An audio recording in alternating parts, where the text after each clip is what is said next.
Agar 1 yil kam qilib, 1 yil ko'p qilayotgan bo'lsa, 3-yildan boshlab daraxtlari har yili meva berishni boshlaydi. Meva turiga qarab turib daraxtlar 1 yilda 1 marta va 1 yilda 2 marta kesiladigan daraxtlar bor. Xaridorlar o'zlari kelib olishadi. Limonli deb ekilsa, shikalatli ham bo'lib qolishi mumkin, yo shikalatli deb ekilsa, limonli ham bo'lib qolishi mumkin bo'ladi.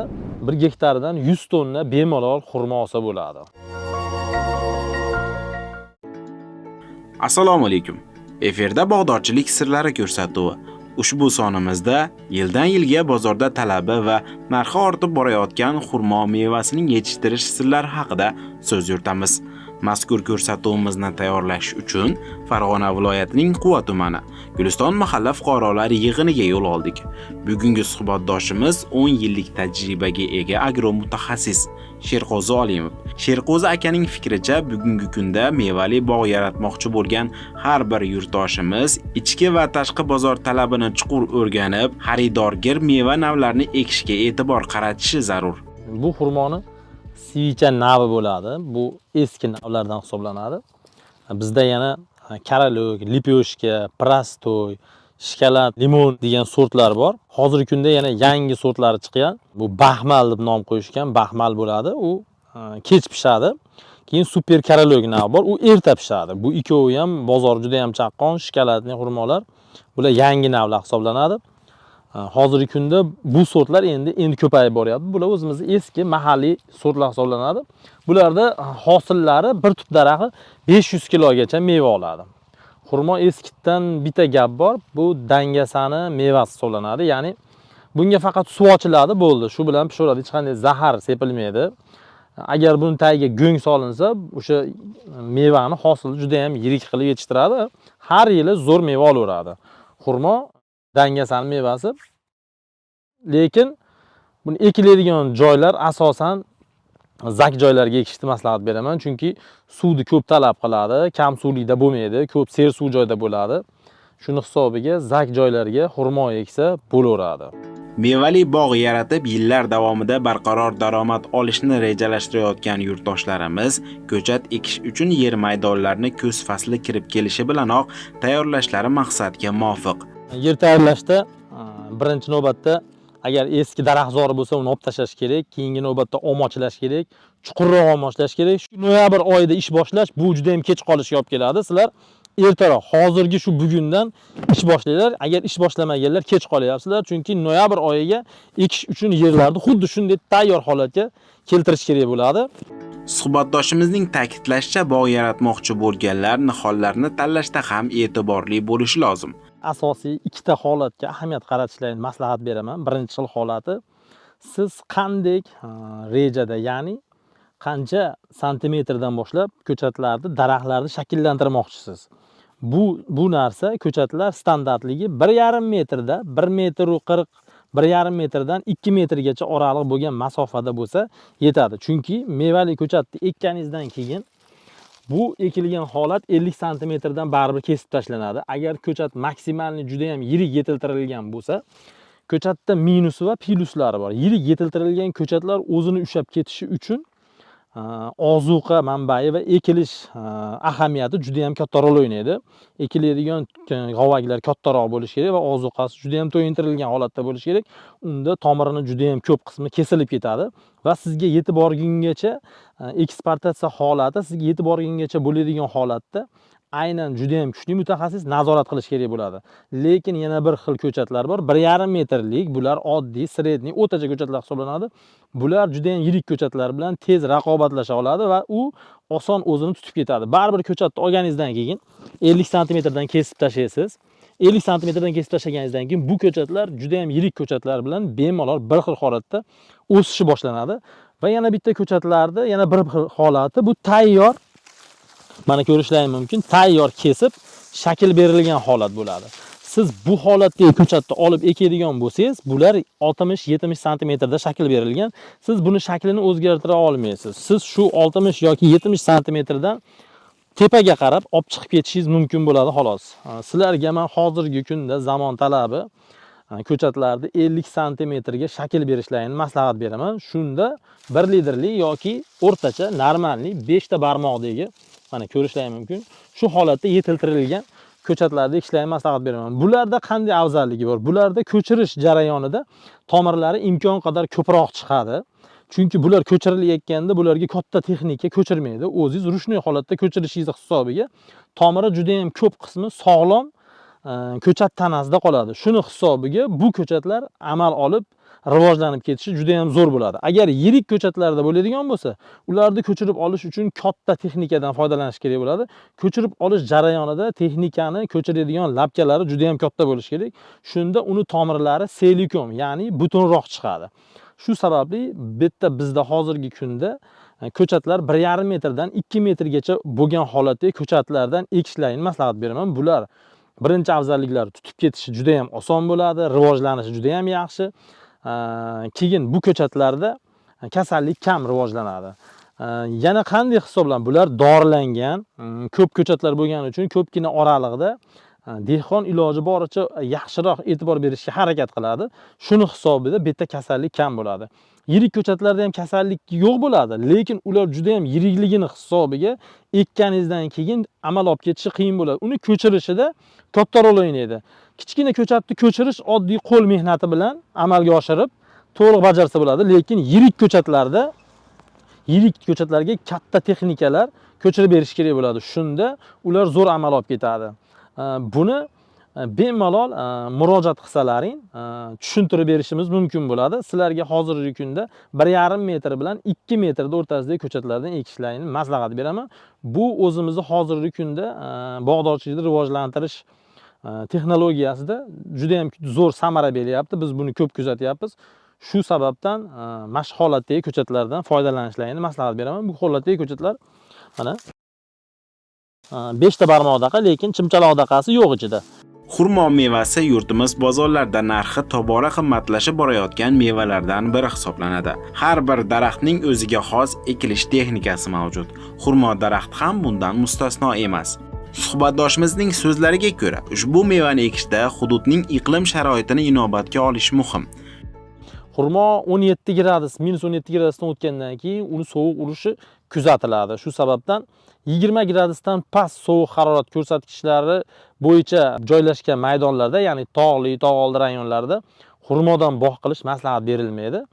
Adir rayonlarda minus 20 dan tushib ketmaydi. Shuni hisobiga chetlarda bog' qilsa bo'laveradi. Endi buni kuzda bak tashlaydi. Erta bahor daraxt agar sovuq urgan bo'lsa, o'zi yog'ochlarini ozib o'zi bilinib qoladi. Sovuq urganligi tanasidan bilinib turadi. O'sha sovuq urgan joylari olib tashlanilsa, sog' joylardan yana chiqarib, ko'karib ketaveradi. Kuzda ekilgan mevali daraxtlar 1 yil oldin hosilga kirishini tajribali dehqonlar yaxshi bilishadi. Biroq xurmoni kuzda ekish tavsiya etilmaydi, chunki sovuq iqlim yosh nihollarga salbiy ta'sir ko'rsatishi mumkin. Ekilish sxemasi sortiga qarab, misol uchun Switch aynan mana shu sortini 5-3 sxemada ekkan ma'qul bo'ladi. Xurmoni erta bahorda ekish kerak, chunki kuzgi mavsumda xurmo ko'chirilganda uni ko'chirib, odatda xurmo boshqa ko'chatlarga o'xshab tish joyida qolmaydi. Uni ko'chirib, yerga ko'mib, ustiga xashak, ustidan yoki salafan yoki press bosib qo'yish kerak bo'ladi. Press pador, bo'yicha pressni yechib bosib qo'yish kerak. Bo'lmasa buni ko'chatini sovuq urib qo'yish ehtimoli kuzatiladi, chunki xurmoni yosh ko'chatlarini ko'p holatda sovuq urib ketadi. Shu sababdan birinchi xurmoni ko'chirib, dalada turgan joyida noyabr oyida ko'chirib olib kelib, ko'mib, ustiga somon tashab yoki o't xashay bosib turib, erta bahor olib ekishni maslahat beriladi. Bu shunda yaxshi ko'karadi. Buni dalaga kuzgi mavsumda ekib qo'yadigan bo'lsangiz, ko'p holatlarda sovuq urib ketgan.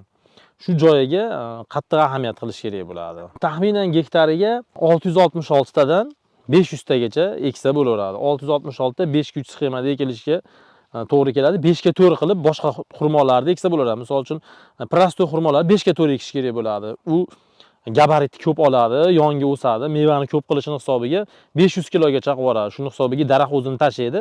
Gektariga 500 ta ketadi. 1 gektardan 100 tonna bemalol xurmo olsa bo'ladi. Kuzda xurmolarga shakl berilmaydi.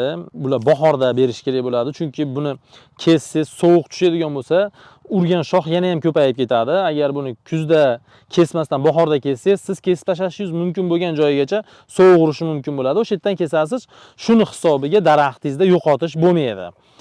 Endi mevali daraxtlarda mevaga kirayotgan, ya'ni 3 yoshdan katta 3 yosh va 3 yoshdan katta bo'lgan barcha meva turlarini kuz oyida kesishlarni maslahat beraman. Chunki kuzda kesilsa daraxtda o'sishga nisbatanlik sekinlanadi. Shuni hisobiga mevaga ortuvchanlik ko'payib boradi. Endi yana buni kim kesishiga ham bog'liq bo'ladi.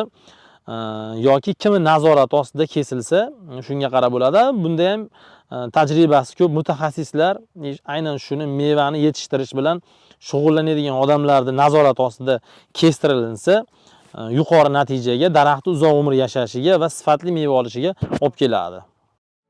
Xurmo daraxti 4-yildan boshlab mo'l hosil beradi. Dastlabki 2-3 yil davomida ko'chat ostidagi bo'sh yer maydonlaridan turli xil sabzavot yoki boshqa ekinlar uchun foydalanish mumkin.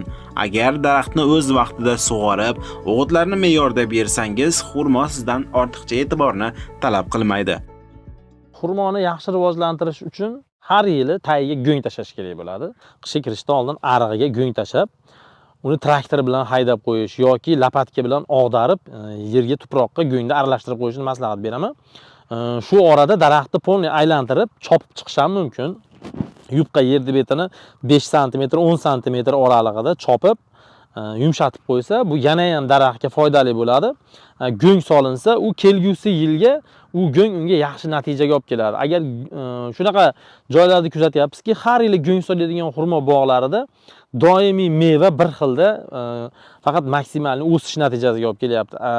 Agar bu go'ngsiz holatda quruq suv bilan ochilayotgan, quruq suv bilan qarilayotgan bog'larda bir yil ko'p meva qilib, bir yil kam meva qilishi ko'p kuzatilyapti. Shu sababdan xurmo bog'i borlarga maslahatim, agar daraxtlari voyaga yetgan bo'lsa, ya'ni 10 yoshdan katta xurmo bog'i bor odamlar bo'lsa, bir tomoniga bir arava, bir tomoniga bir arava go'ngni solib, yayib, traktor bilan haydab borib yoki lapatka bilan og'darib qo'yishlarini maslahat beraman. Shunda daraxtlari har yili shu ishni takrorlayversa, agar bir yil kam qilib, bir yil ko'p qilayotgan bo'lsa, 3-yildan boshlab daraxtlari har yili meva berishni boshlaydi. Bu xurmoda ko'p kuzatilgan holat. Aksariyat mevali daraxtlarda bir yil hosil ko'p, keyingi yil esa kam bo'lish holatlari uchrab turadi. Har yil mo'l hosil olish uchun daraxtga to'g'ri shakl berish jarayoni muhim deydi agronom. Xurmo daraxtida, olma daraxtlarida kuzatiladigan bir hodisa bor. Bu sarkashlik deyiladi. Sarkashlik bir yil ko'p qilib, bir yil kam qilishi hisoblanadi. Sarkashlikni keltirib chiqaradigan narsa bu meva turi va uni qarov e'tibori hisoblanadi. Agar uni agrotexnikasi belgilangan metod bo'yicha qaralsa, u sarkashlikka kamroq cholinadi. Sarkashlikka ko'p cholinishi nima natijaga olib keladi? Sarkashlikka kam cholinishi nima natijaga olib keladi? Sarkashlikka ko'p cholingan daraxtlarda, olmalarda hosildorlik bir yili o'ta yuqori bo'ladi, ya'ni juda ham ko'p hosil qiladi. Xuddi xurmoga taqqoslasangiz, xuddi mana shunaqa qilib quyib yuboradi. Keyingi yiliga u bog'da hattoki agrotexnikasini qoplaydigan darajada ham meva kuzatilmay qoladi.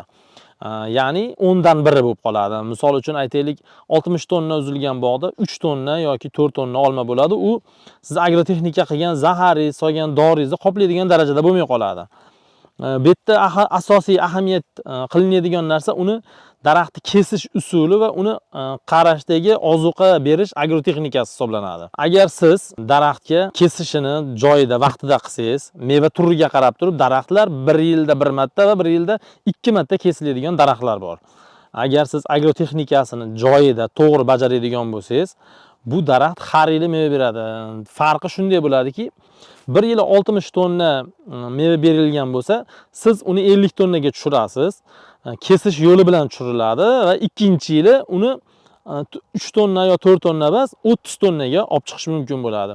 Bunda bu daraxtlar bergan mevasida o'zini o'zi har yili oqlab, o'zini o'zi ham unga qarayotgan bog'bon dehqonni ham o'zini kelajak uchun yurgizib bora oladi. Bu asosiy jihati kesish va unga o'g'itlash tizimi. Shu ikkovida xato qilinmasa bo'ldi. Bunda xato qilmaslik uchun o'zi maxsus shu ish bilan shug'ullanadigan agronom odamlar bo'ladi. Misol har bitta insonni o'zini yashash territoriyasida bo'ladi. Agar yashash territoriyasidan topilmasa, internetlardan ham topish mumkin bo'ladi. Shunaqa xizmat ko'rsatadigan odamlar bo'ladi. Shularga murojaat qilgan holatda ham bu narsani yo'lga qo'yish mumkin. Aziz tomoshabin, har qanday mevali ko'chatni ekishdan oldin uning bozordagi sotuv imkoniyatini ham yaxshilab o'ylab ko'rish lozim. Agar siz bozorda talab yuqori bo'lgan meva turini ekib, ammo uni o'z vaqtida sota olmasangiz, bog'ingizdan kutilgan daromadni ola olmasligingiz mumkin. Shu bois sotuv ilmini ham o'rganish bugungi kunning talabi hisoblanadi. Hozirgi chiqayotgan yangi sortlar ular 1-yildan natija boshlayapti, meva berishni boshlayapti. Bular 3-4-yildan hosilga kiradi. 7-8 bor, ya'ni 10-yildan boshlab bu maksimal hosil berishni boshlaydi. Ya'ni bir tub daraxt 100 kilogacha hosil berishni boshlaydi. Bu xurmolarda bizda quvada, misol sotish jarayonida xaridorlar o'zlari kelib olishadi. O'zbekistonda boshqa viloyatlarida, boshqa joylarida xaridorlar bormaydigan joylarda ularga maslahatim xurmo bog'ida mevasini aktiv holatda qaralsa, agronom yordamida maslahatlar bo'yicha qaralsa, ularga ham xaridor olib borish imkoniyati bo'ladi. Agar unday holatda qaralmagan bo'lsa, ular o'zlarini mevalarini terib bozorlarga olib chiqib, belgilangan har bitta viloyatda o'zini tumanini belgilangan meva bozori bo'ladi. Shu bozorlarga olib chiqib sotishlari mumkin bo'ladi. Faqat mevani sifatli yetishtirgan bo'lsa, bemalol sotadi xolos. Xurmo daraxti 7 yilda to'liq hosilga kiradi va sizga 10 yildan ortiq muddat davomida mehnatingizga yarasha yaxshi daromad keltirib turadi. Bu bog' sotib bo'lingan, bu bog' 5 yoshda, batta 3 xil sort ekilgan, prostoy, svicha, keyin lipyoshka degan sort ekilgan. Shu 3 sort ekilgan, bu bog' 80 millionga sotilgan, 70 sotiklik bog', 5 yoshli bog' 80 millionga sotilgan. Sotilgani bu ancha oldin sotilgan, 1,5-2 oy oldin sotilgan. Pishirib borib keyin uzilyapti. Chunki hozirgi kunda xom meva ko'p uzilib qo'yilyapti. Shu sababdan kuchli talab bo'layotgan narsa yetilganini uzib terib borilyapti.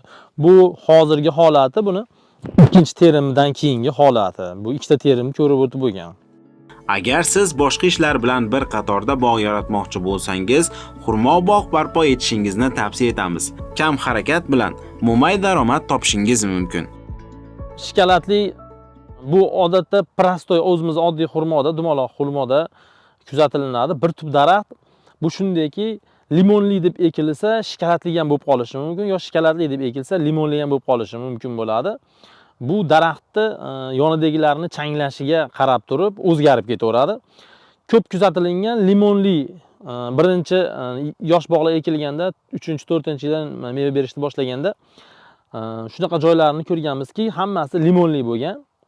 1 yil o'tgandan keyin limonli deb hisoblagan bog'imizda 80-90% shikalatli bo'lib qolgan joylarni ham ko'p ko'rganmiz. Bu odatda oddiy prostoy xurmo deyiladi. Shunaqa xurmoda kuzatilinadi.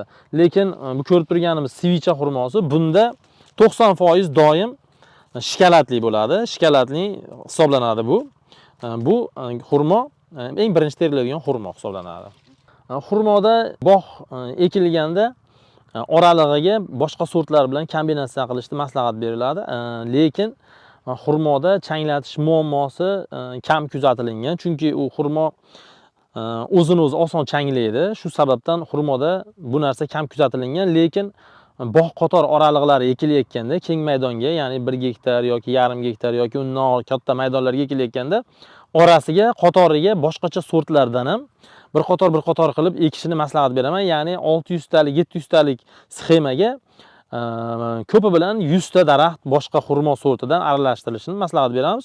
Bunda u natija hech qachon orqaga ketib qolmasligini ta'minlab beradi. Hozir shunday bo'lyaptiki, ob-havoni iqlimda o'zgarishiga nisbatan daraxtlarda changlanishga moyillik oshib qolyapti. O'zini changlatadigan daraxtlarda ham changlatish uchun boshqa sortlardan yordam olishga to'g'ri kelib qoladigan vaziyatlar paydo bo'lyapti.